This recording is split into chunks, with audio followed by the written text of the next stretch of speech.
Sandra Barth did not flinch when they called her a liar. She did not reach for a handkerchief, did not lower her chin, did not excuse herself from the room. She stood exactly where she was beside the long mahogany table in the east parlor of the Whitmore estate, with her gloved hands resting flat on the polished wood and her eyes moving slowly, deliberately, across every face in that room, one by one, as if she were cataloging them. She wore deep emerald silk, not the kind that shimmered for attention, the kind that simply announced, without apology, that the woman wearing it knew her worth. Her dark hair was swept up neatly, not a strand out of place. Pearl drops at her ears, a single gold chain at her throat. Every detail considered. Every detail is controlled. And yet the room believed she was finished. The whispers had started 3 days before quiet at first, the kind that travel through drawing rooms and dinner parties like smoke through a keyhole. By the time the week was out, they had become something louder, something with teeth. She forged the trust documents. That was the first one. She sold assets that were never hers to sell. That was the second. By the third rumor, people had stopped qualifying it with words like apparently and I heard. They simply said it as though it were settled fact, the way you might say the sky is blue or that old money never forgives. Sandra heard every single one, and she did not defend herself. Not once. People would later say she had crumbled quietly, that the weight of the scandal had simply pressed her down until there was nothing left. They would say she disappeared from the social circuit because she had no choice, because the doors had closed on her, because she had run out of allies and nerve and standing. They were wrong on every count. Sandra Barth was not losing her reputation. She was spending it. The night everything began, her cousin Doris Smith stood across the parlor with a smile, so sweet it could rot your teeth. Larry Wall leaned against the far wall, as he always did, close enough to overhear, far enough to deny it, and the right words reached the right ears before the evening was even half done. Somewhere behind all of it, powerful people waited for Sandra to break. They did not know she was waiting too, for the exact right moment to dismantle every single one of them. Call to action. Hey, quick question. How are you feeling right now? That tension already building in your chest? Hold on to it. This story is only getting started. Thank you so deeply for being here. You have no idea what your presence means. This channel runs on your support, so if this story already has its hook in you, please hit that subscribe button right now, smash that like, and drop a comment telling us where you're watching from. I would love to say hello to you. Let's see just how far this story travels. All right, thank you. Now let's go back to Sandra. 3 weeks before that evening in the Whitmore parlor, Sandra Barth's life looked, from the outside, exactly as it always had. She lived in the kind of house that made new money uncomfortable, not because it was extravagant, but because it was old. The ceilings were high, the rugs worn in the right places, the bookshelf full of things people had actually read. The Barth name was not the loudest name in their circle, but it was one of the most respected. You didn't throw it around. You earned the right to sit beside it.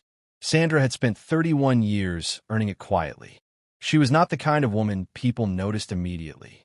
She did not enter rooms with noise. She arrived, assessed, and waited, and by the time most people realized they were in conversation with someone remarkable, they had already said far more than they intended to. That was, of course, entirely by design.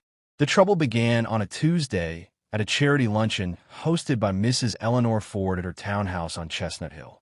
It was the kind of event Sandra usually attended with mild tolerance, good food, predictable people, conversations that circled endlessly around real estate values and the declining quality of certain private schools. But this Tuesday was different. She arrived to find Doris already there. Her cousin Doris Smith had always occupied a particular space in Sandra's life, close enough to matter, ambitious enough to be dangerous, and just insecure enough to be unpredictable. Doris was the kind of woman who needed an audience the way other people needed oxygen. She arrived everywhere, slightly too dressed, laughed slightly too loud, and smiled with her whole face in a way that had always struck Sandra as exhausting. Doris was also the only person alive who knew about the inheritance dispute. 6 months earlier, Sandra's late uncle Robert Barth, the family patriarch who had built the Barth financial legacy from the ground up, had died and left behind a will that, by most readings, gave Sandra controlling interest in Barth Holdings. The company was not enormous, but it was deeply woven into the financial infrastructure of their social world. Real estate, private lending, a few quietly lucrative partnerships. The kind of thing old families held on to for generations and never discussed at dinner. Doris had expected to inherit. She had not. And for 6 months, Sandra had watched her cousin smile and nod and say all the right things at all the right moments, and she had known, with the particular clarity of someone who had grown up in the same house as Doris Smith, that the smile was the warning. At the luncheon, Doris found her near the window overlooking Mrs. Ford's garden. The roses were just beginning to open. Doris had a glass of sparkling water in her hand and a warmth in her voice that didn't quite reach her eyes. "Sandra, you look beautiful. That green is extraordinary to you." "Thank you, Doris." Sandra did not look away from the garden. "You're here early. I wanted to catch Mrs. Ford before the crowd arrived." A pause. "I've been meaning to ask, have you made any decisions about the Millbrook property? I heard through someone at the title office that there may have been some issues with the deed transfer." Sandra turned then, slowly, and she looked at her cousin the way a surgeon looks at an X-ray, not with emotion, but with precision. She saw everything in that one moment.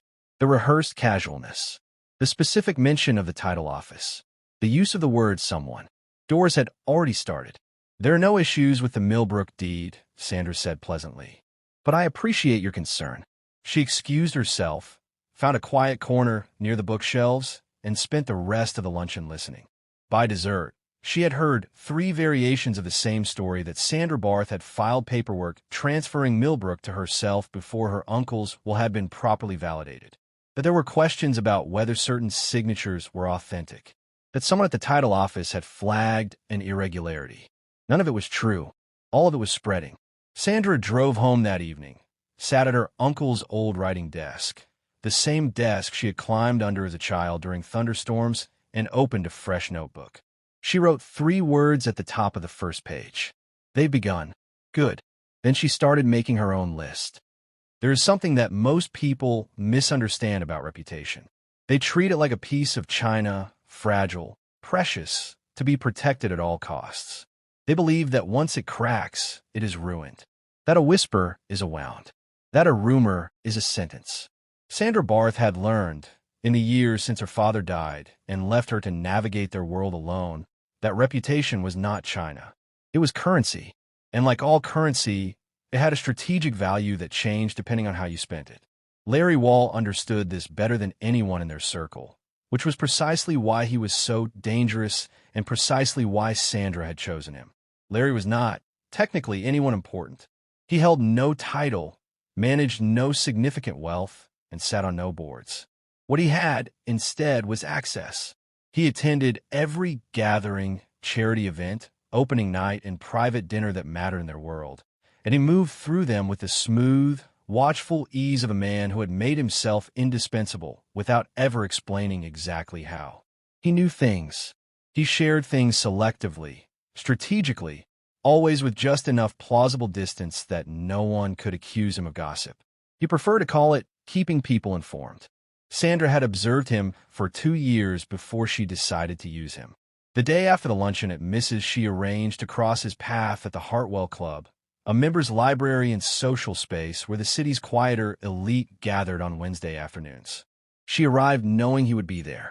She selected a table near the window where the light was good and ordered tea. And when Larry settled into the leather chair 2 tables away with his newspaper and his usual air of polished idleness, she waited exactly 4 minutes before calling over to him. "Mr. Wall, do you have a moment?" He was at her table in less than 30 seconds, his curiosity dressed up as graciousness. "Miss Barth, always a pleasure." He settled across from her. His eyes were sharp, quick, always assessing. "I heard you were at Eleanor Ford's yesterday. How was the food?" "Unremarkable," she said, but the conversation was educational. She set down her teacup and held his gaze. "I'm going to tell you something, Larry, and I'd like you to decide for yourself what to do with it." He leaned forward just slightly. She had his complete attention. "The Millbrook deed situation has some complexity there. Nothing criminal. But there are questions about the timeline of the transfer, and I think those questions are going to surface publicly before I've had a chance to address them properly. She paused. I wanted you to hear from me first. It was a perfect piece of architecture. Every word of it was technically true. There were questions once Doris herself had planted. The timeline had complexity because Sandra had not yet chosen to reveal the perfectly clean paper trail she had quietly assembled. And she had indeed told Larry before the story fully broke. What she had not told him was that she had chosen which version of the story he would carry. Larry left the Hartwell Club 45 minutes later with a confirmed kernel of the scandal, not a lie, but a frame. And within 24 hours, the city's social world had heard that Sandra Barth herself had acknowledged complexity in the Millbrook transfer. That there were questions. Those things were perhaps not as clean as they appeared. It landed exactly as she had intended. Doris, hearing that the story was already moving, pushed harder and fed Larry a second layer of detail, embellished and sharpened, designed to finish what she had started. Sandra let it travel. She watched the rumor grow a spine. She watched the invitations slow. She watched people she had known for a decade begin to hesitate before saying her name in certain rooms. And she kept her notebook up to date. She was documenting all of it. Every conversation, every source, every lie, traced back to its origin. Because Sandra had understood from the first day her uncle's will was read that this was not about reputation. This was about Barth Holdings. Doris had not acted alone. Someone had given her the legal vocabulary, the financial framing, the specific details about the title office that an ordinary person would never think to mention. Someone had taught Doris how to make personal jealousy look like a legitimate financial concern. Sandra intended to find out who. She did not have to wait long. Sammy Butler arrived in Sandra's life the way most complications do, quietly, without announcement, and with the particular inconvenience of excellent timing. He was a financial analyst, not the performative kind who lunched at the right restaurants and name-dropped their clients. The genuine kind, the kind who read footnotes, who caught the discrepancy in line 47 of a balance sheet that everyone else had skimmed past, who understood that the most interesting number in any financial document was usually the one someone had tried hardest to make boring. He had been retained quietly by a party he would not immediately name to look into the Barth Holdings situation. Sandra knew someone had hired him before they had ever met. She first saw him at the Hartwell Club, 3 days after a meeting with Larry. He was reading something dense, a prospectus, she thought, from the size and density of it, and drinking black coffee. And he had the particular stillness of a man who was paying attention to more than whatever was in his hand. He glanced up once. She looked away exactly a half-second too late. Their first actual conversation happened at a gallery opening on Briar Street. Sandra had come because the artist was a friend, a quiet, brilliant woman named May who painted enormous canvases that felt like arguments. Sammy had come, Sandra suspected, because he had learned she would be there. He found her in front of a painting of a woman standing in an open doorway, one hand on the frame, looking out at something the viewer couldn't quite see. She looks like she's deciding something, he said, stopping beside her. Sandra did not startle. She considered the painting for another moment. Or she's already decided. She's just making sure the timing is right. Silence. She could feel him reassessing. Sammy Butler, he said finally. I don't think we've been formally introduced. Sandra Barth. She finally looked at him. He was taller than she'd registered from across the Hartwell Club. Dark coat, well-fitted.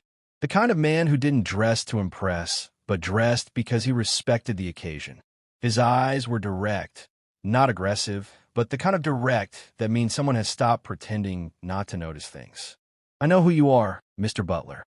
Something shifted in his expression. I thought you might. Whoever retained you, she said pleasantly, returning her gaze to the painting, made a reasonable choice. You have an excellent reputation, although she glanced sideways at him. I'm curious what exactly they've asked you to find. He was quiet for a moment. Then, to his credit, he chose honesty over performance. Irregularities in the Millbrook title transfer. She nodded slowly. And have you found any? Not yet. His voice was careful. But the absence of evidence isn't the same as evidence of absence, she finished. No, it isn't. She finally turned to face him fully. How long have you been doing this kind of work, Mr. Butler? 11 years. And in 11 years, how many times has a guilty person told you directly that you were unlikely to find what you were looking for? He looked at her for a long moment. She watched him work through the question, the implication of the question, the implications of the implications. Never, he said. No, she agreed. They don't. She picked up her glass of sparkling water from a nearby ledge. I hope you enjoy the exhibition, Mr. Butler. May's work rewards patience. A pause just long enough. So does mine. She walked away and did not look back. Sammy stood in front of that painting for another 20 minutes. She was told later by May, who thought he looked like a man who had gone in expecting one conversation and came out from a completely different one. He was not wrong. The next morning, he did something that told Sandra everything she needed to know about his character. Instead of filing an interim report with whoever had hired him, he went back to the public title records. He pulled the Millbrook deed, the original, not the contested copy Doris had been referencing, and he read every line of it. Sandra knew because she had a contact at the records office, an old friend of her uncle's. Retired now, but still sharp. You're Mr. Butler, the contact told her by telephone that afternoon. Spent 4 hours here this morning. Didn't say much. Took careful notes. Left looking like a man who had just found a mistake, except the mistake wasn't yours. Good, Sanders said. Who was he working for? That, she said, is exactly what I'm about to find out. Here is what no one tells you about playing the long game. It is not dramatic. It is not cinematic. There is no swelling music in the background while you make your moves. There are no knowing glances and quiet smiles.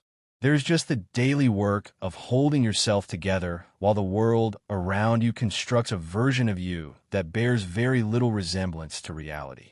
Sandra received 4 phone calls that week from people she had considered genuine friends. 2 of them called to express concern. 1 called, she suspected, to fish for information. The 4th, Caroline Mead, a woman she had known since college, called to say, simply, I don't believe a word of it. Tell me what you need. Sandra thanked Caroline and told her nothing. Not yet. She stopped attending the larger social events. Not because she felt driven out, but because she needed the perception of being driven out. There is a difference between retreating and withdrawing strategically, and Sandra needed the world to see retreat. She still attended the smaller things. The dinners where 6 or 8 people gathered around a table and actually talked. The gallery events. The Hartwell Club on Wednesday afternoons. Sammy Butler attended the Hartwell Club on Wednesdays. They settled, without formally agreeing to it, into a kind of careful proximity. They did not sit together. They did not arrive or leave at the same time. But they talked brief, precise exchanges that built on themselves the way a well-reasoned argument builds, each conversation adding a layer, each layer making the structure more solid. The second Wednesday, he sat down across from her without being invited and placed a folder on the table between them. The Millbrook deed is clean, he said. The signatures are authentic. The transfer timeline is completely consistent with standard probate procedure. Sandra lifted her teacup. I know. The irregularities that were reported to my client originated from a document that was altered. He held her gaze. Altered by someone who had access to an original and the technical knowledge to make the forgery convincing, but not convincing enough to survive the kind of review I run. Who retained you? She asked. He was quiet for a moment. A firm called Meridian Advisory Group. They represent several private clients with interests in companies like Barth Holdings, undervalued, undermanaged in public perception, and therefore potentially acquirable at significant discount. He paused. If the leadership could be discredited. Sandra set down her cup. She had suspected a corporate play. This confirmed the specific shape of it. Meridian Advisory is a front, she said. Yes. He leaned back slightly. For a man named. Don't, she said quietly. Not here. He stopped. I looked at her. She watched him process the instruction, calculate whether to push back against it, and decide not to. You already know who it is, he said. It was not a question. I've had a theory for 2 weeks, she said. I needed confirmation from a second source. She met his eyes. You've just become my second source. Another silence. Longer this time. She could feel the conversation reaching the place where he had to choose to continue following the instructions of whoever had hired him or follow what his own analysis was telling him. He was a good analyst. She had banked on that. "You're not the subject of an investigation," he said slowly. "You're running one." She allowed the smallest smile. "I've been running it since the day my uncle's will was read. And the rumors, the Millbrook story, Larry Wall, all of it. The bait," she said simply. "You catch something by giving it what it wants." He stared at her for a long, careful moment. She watched something settle in him, not surprisingly, exactly. More like the particular satisfaction of a complicated calculation finally resolving correctly. "What do you need from me?" he asked. And that right there, in the Wednesday afternoon quiet of the Hartwell Club, was where the alliance began. Sandra needed two things from Sammy Butler. First, she needed access to Meridian Advisory's paper trail, the kind of access an investigator with a legitimate retainer could obtain through channels she couldn't approach directly without tipping her hand. Second, she needed a witness. What she was building required documentation. And documentation required someone credible, someone with no personal stake in the outcome, whose professional reputation was so well established that a jury of skeptics would accept their word without argument. Sammy Butler, 11 years in financial analysis with an impeccable record and a client list that included 3 federal institutions, was exactly that.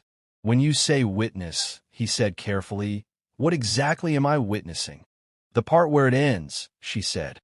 Behind Doris's ambition and Larry's convenient access, there was a man named Gerald Fitch. The name was not glamorous. It didn't belong to old money or inherited prestige. Gerald Fitch had built his wealth in the way that certain kinds of wealth are built quietly, laterally, through a series of acquisitions that each looked individually reasonable but collectively formed a pattern that was far less benign. He had done it before, 3 times, in 3 different cities, using 3 different front companies. He found companies with complicated ownership structures and compelling real estate assets, the kind of companies that could be made to look troubled, to look poorly managed, to look like a liability to their own people, and then he waited for someone on the inside to do the destabilizing work for him. He had found Doris Smith 8 months ago. He had not found her by accident. Doris had attended a financial conference in Atlanta, the kind of event where ambitious people with modest means and significant plans went to make the connections they couldn't make in their home cities. Gerald Fitch attended these conferences the way a patient fisherman works a river. He watched. He identified the hungry ones, the ones with enough insider access to be useful and enough personal frustration to be motivated. Doris, still simmering over the will, had been almost embarrassingly easy to recruit. He had not told her everything, of course. He'd told her enough, that there were investors who believed Barth Holdings was being mismanaged, that if the right questions were raised about the transfer of the Millbrook property, the company's leadership could be challenged and restructured, that she, as the next natural heir, will be perfectly positioned to step into a leadership role. He had not mentioned what he intended to do with the company once she helped him get it. Sandra had assembled all of this through 3 months of careful work conversations with former associates of Gerald Fitch in 2 of the 3 cities where he had run his previous acquisition plays, a contact at the Atlanta conference who remembered Doris and the quiet man who had taken a particular interest in her, and a financial forensics expert she had retained 6 months before the first rumor ever surfaced. She had suspected the shape of this from the beginning. She had built her response before the attack had fully formed. Now, with Sammy's access to Meridian Advisory's documentation and her own assembled evidence, she had something she had been building toward for months. Something she could take into a room full of exactly the right people and lay down like a hand of cards slowly, deliberately, one piece at a time until the picture was unmistakable. She chose the Whitmore Estate Charity Gala. It was the largest event of the season. Everyone attended. Everyone who had heard the rumors, who had passed them along, who had watched Sandra's social standing erode with that particular mixture of sympathy and satisfaction that certain social environments specialize in, they would all be there. More importantly, Gerald Fitch would be there. He had attended every year for 4 years. He was careful, but he was also vain, and vanity has a way of creating patterns. Sandra had secured a 15-minute window during the post-dinner program, ostensibly to make a charitable announcement on behalf of the Barth Family Trust. The master of ceremonies owed her uncle a debt of gratitude that had never been formally repaid. She had called it in. 15 minutes was enough. 2 weeks before the gala, she sat across from Sammy at her kitchen table, his jacket off for the first time she could remember, sleeves rolled up, 3 separate stacks of documents organized in front of him with the focused intensity of a man who was now very much all in, and they went through everything together. "This document here," he said, pushing a page toward her. "The Meridian Advisory Retainer Agreement. The date on this is 4 months before the first rumor circulated." "For months, Sandra. He was planning this before your uncle's was even filed." "I know," she said. She had known for weeks. But she let him say it. She watched his jaw tighten. She watched the careful professional neutrality he wore like a second skin develop its first visible crack. "This is not an opportunist who spotted a weakness," he said. "This is someone who manufactured the weakness." "Yes. And Doris, she doesn't even know what she's been used for." Sandra was quiet for a moment. Doris knew enough. She chose to know enough and not ask the questions that would have given her the rest. She picked up her pen. She made her choices. She'll face her consequences. But you're right that she doesn't understand the full scope of what she participated in. A pause. That is relevant to how this ends for her. Not forgiving, but relevant. Sammy looked at her for a long moment. There was something in his expression she had been noticing more frequently in recent weeks, a kind of attention that had begun as professional assessment and was becoming something else, something quieter and more personal. And she had chosen not to examine it too closely because there was still too much work to do. "You've been holding all of this," he said, "for months. By yourself. By design," she said simply. "That's not what I mean." His voice was different now. Quieter. "I mean, that's a significant thing to carry, Sandra. Alone." She met his eyes. He held her gaze with the kind of steadiness that is not performing steadiness, just actually being steady. It was, she thought, a remarkable quality in a person, particularly in this situation. "It's lighter now," she said, and found, to her mild surprise, that she meant it. The Whitmore estate in evening light was the kind of thing that made cynics momentarily forget they were cynics. The main hall had been dressed for the occasion, long tables under warm candlelight, cut crystal catching the glow, the soft specific murmur of 200 people who had known each other for years and were performing the ritual of knowing each other again. The event raised money for children's education programs across 3 counties, which was the one genuinely good thing about it, and the reason Sandra had never been able to bring herself to stop attending even when it bored her thoroughly. She arrived precisely on time. Not early would have read as eager, and she was not eager. Not late would have read as uncertain, and she was not uncertain. She wore deep emerald silk. It was the same color she had worn the day the rumors first reached a room she was standing in. A choice that she knew would register consciously for some, unconsciously for most, as a refusal to shrink. She had not changed. She had not run. She was here, in the same color, with the same posture, and she had not apologized for any of it. Sammy was already inside. She had asked him to arrive separately. He stood near the far wall with a glass of water, not wine. She noticed, which meant he was sharp and intended to remain that way, and he found her eyes across the room the moment she entered and gave her the smallest nod. "Ready." Doris found her within 7 minutes. She always had excellent social radar when she felt threatened, and she had been feeling threatened for days. The rumors of Sandra's mysterious persistence, her continued appearances at smaller events, her unshaken demeanor had apparently traveled back to Doris in ways that made her nervous. "Sandra." Doris's smile was working hard. "You look wonderful. I didn't know you were coming." "Always come, Doris." Sandra accepted a glass of sparkling water from a passing tray. "How was your week?" "Good." "Fine. I've been." Doris glanced around the room with the instinctive surveillance of someone who needs to know who is watching. "Have you spoken to anyone from the Hartwell Club recently?" "I heard. We'll have a chance to catch up properly later," Sandra said warmly. "I have a few people to say hello to first." She touched Doris lightly on the arm, the absolute minimum of social gesture, and moved away. She spent the cocktail hour doing exactly what it looked like she was doing, greeting people, accepting a certain careful distance from some, a warmer reception from others, and noting all of it with the particular combination of sociability and observation she had spent years refining.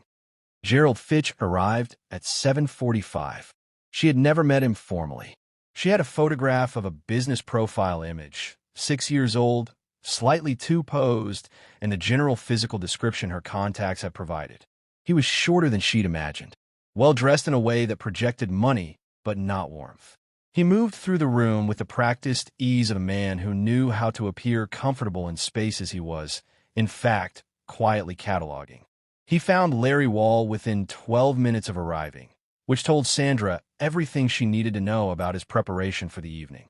He didn't know what was coming. The dinner passed. The speeches for the charity portions of the evening passed. The dessert course arrived and departed. And then the master of ceremonies, a silver-haired man named Thomas who had been doing this particular job for 15 years and who had received Sandra's request with the particular willingness of a man settling a debt, returned to the podium. Before we conclude, Thomas said, "We have one additional presentation this evening. A member of a family whose philanthropic commitment to this event goes back over 20 years has asked to say a few words. Ladies and gentlemen, Sandra Barth." The room's response was uneven. Applause from some, a charged stillness from others. She felt rather than see Doris go rigid at a table to her left. Sandra walked to the podium. She set a single folder on the surface in front of her. She did not open it yet. "Thank you, Thomas." She looked out at the room at 200 faces, some curious, some wary, some carefully neutral. She did not hurry. "Most of you know who I am. Many of you have heard, over the past several weeks, things about me that were concerning. Questions about the Barth family holdings. Questions about the Millbrook property transfer.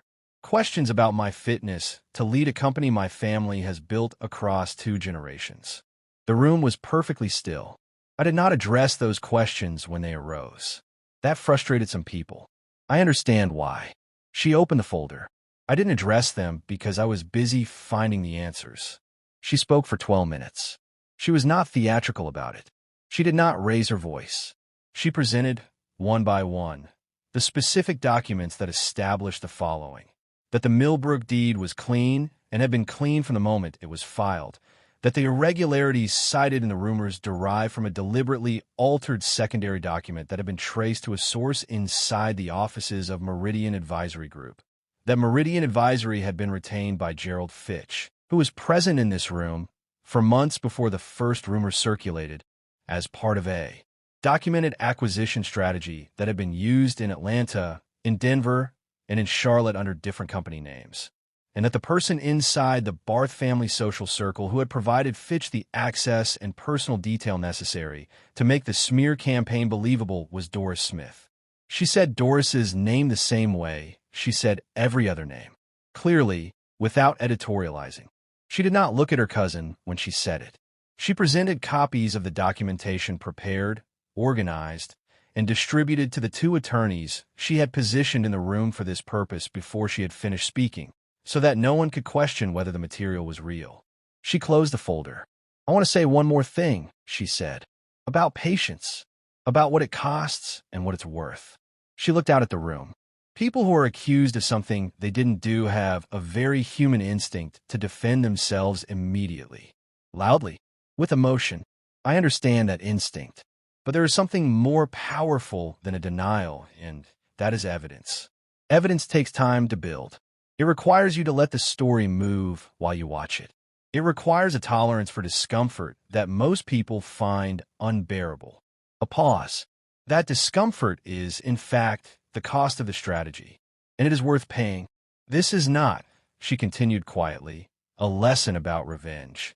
I want to be clear about that.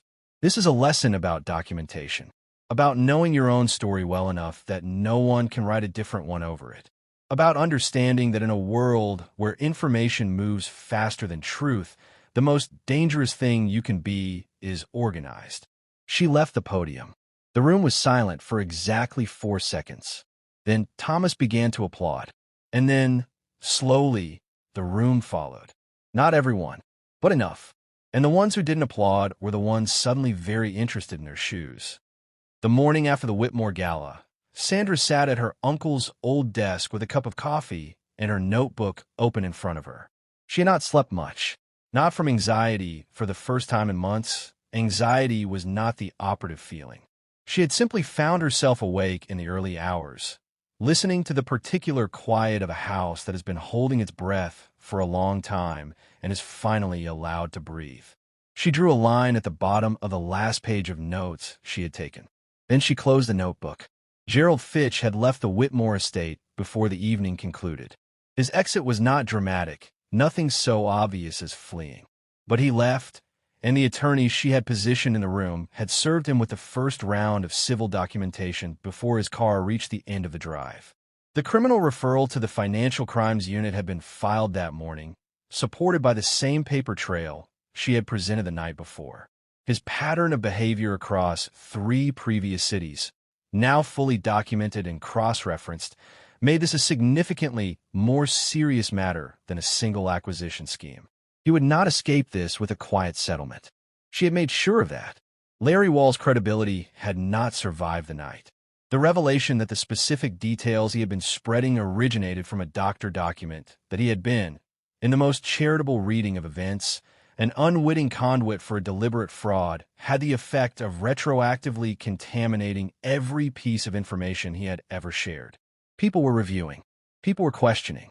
His carefully constructed position as someone in the know had collapsed into something considerably less appealing. Someone who could be used. He called her, actually, at 9 in the morning. She let go to voicemail. She would return eventually. She had no interest in cruelty. But she was not ready to be gracious yet, and she had learned, in the past several months, to honor the difference between real forgiveness and performed forgiveness. Doris was a more complicated question. She had not called. She had not appeared. Sandra had heard, through Caroline Mead, who had indeed been at the gala, and had texted Sandra at midnight with 3 words, "I'm so proud," that Doris had left shortly after Sandra stepped down from the podium and had not been seen since. Sandra thought about her cousin for a long time that morning. She thought about the girl Doris had been before ambition curdled her, genuinely funny, surprisingly creative, and deeply, achingly insecure in the way that children who grow up adjacent to more admired siblings sometimes are. She thought about how that insecurity, left unexamined and unaddressed, had grown into something that made Doris susceptible to a man like Gerald Fitch. How easy it must have been for him to find her. How little work it must have taken. The lesson in that, Sandra thought, was not about Doris's weakness. It was about how predators find people who haven't learned to value themselves in the right ways, and how the hunger for validation, social, financial, relational, can make a person a vehicle for someone else's agenda without ever intending to be. She was not going to destroy Doris, but she was not going to protect her from her consequences either. Doris would face questions. Some of them would be legal. Some of them would simply be social. The long, uncomfortable work of rebuilding in a world that now knew exactly what she had been willing to do. That was its own kind of reckoning. Sandra hoped, genuinely, that Doris would use it. 3 hours after she closed her notebook, there was a knock at her front door. She found Sammy Butler on the step with 2 cups of coffee from the place on Birch Street that she had mentioned liking 3 weeks ago, in a conversation she had not expected him to remember. "I thought you might need backup," he said. She looked at him for a moment.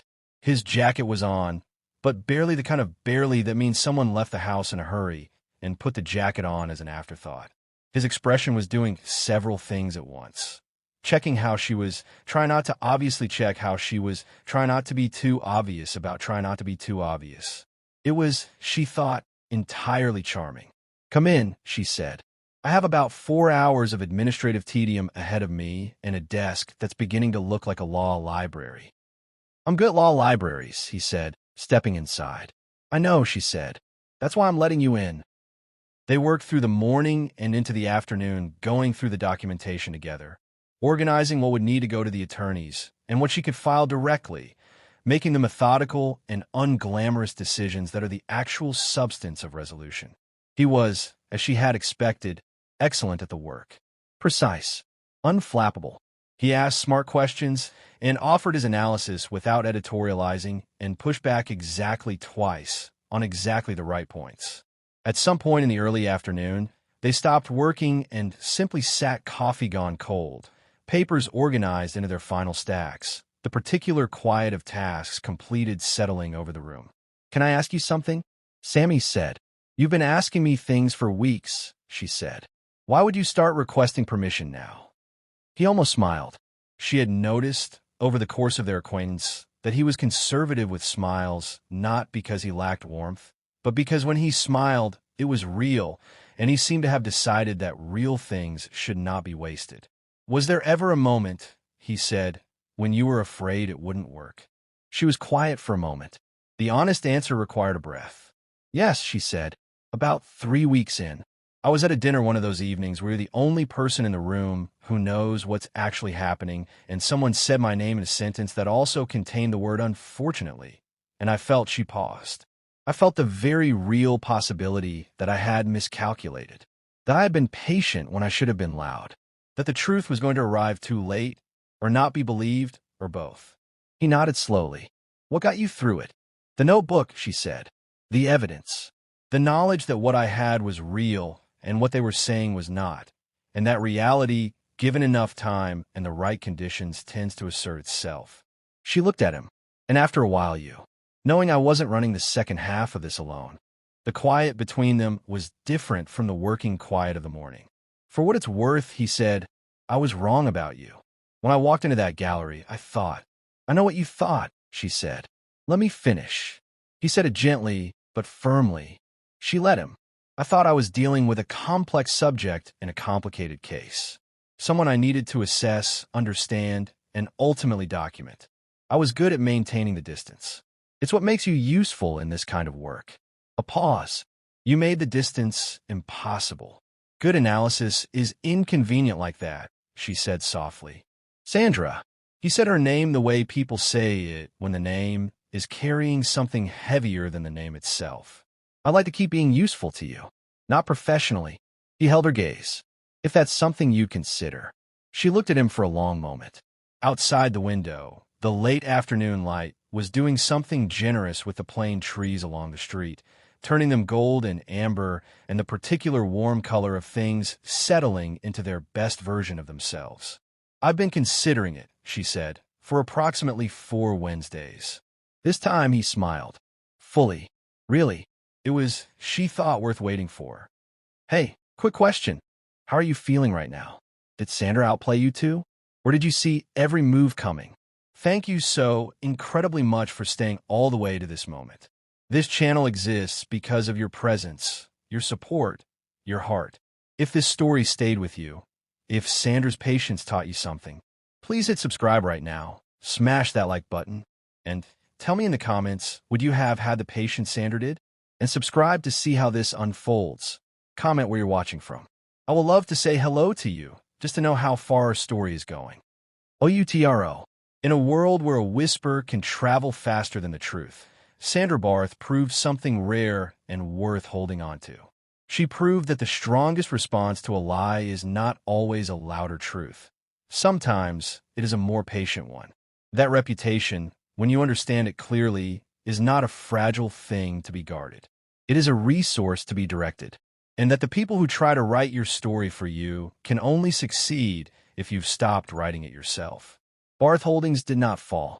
It came out of this period stronger than it had entered, not because the scandal didn't happen, but because Sandra had used the scandal to force into the light exactly the kind of predatory acquisition behavior that had quietly devastated 3 other companies before hers. The documentation she released became a reference case. Financial journalists wrote about it. 2 regulatory bodies cited it in new guidance around front company acquisition strategies. Something good came from the damage. That mattered to her. Gerald Fitch faced federal charges. Larry Wall spent a long, quiet year rebuilding relationships and discovering that the fastest way to restore trust is to stop trading in information that isn't yours. Dora Smith left the city for a while. When she returned, she was quieter, less a person reaching for things she hadn't earned, more a person learning to sit with what she actually had. Sandra did not make this easy for her, but she did not make it impossible either. They were not close again. They were eventually civil. That was its own kind of progress. Sammy Butler, as it turned out, was as good at being present as he was at being analytical. He brought coffee from the right place on the mornings she needed it, and said very little on the mornings she needed that instead. He pushed back when she was wrong and told her she was right when she was right, and he did both things without flourishing. He was, in all the ways that matter, exactly the kind of person you want beside you when life requires more than one type of intelligence. And Sandra kept writing. Her notebook filled. She started another. The new page was blank and clean, and she wrote nothing at the top of it. Not yet. She was still deciding which story deserved to come next. But whatever it was, she would be ready. Because when the truth finally arrives, it doesn't knock politely. It rewrites everything. And for Sandra Barth, it didn't just restore her name.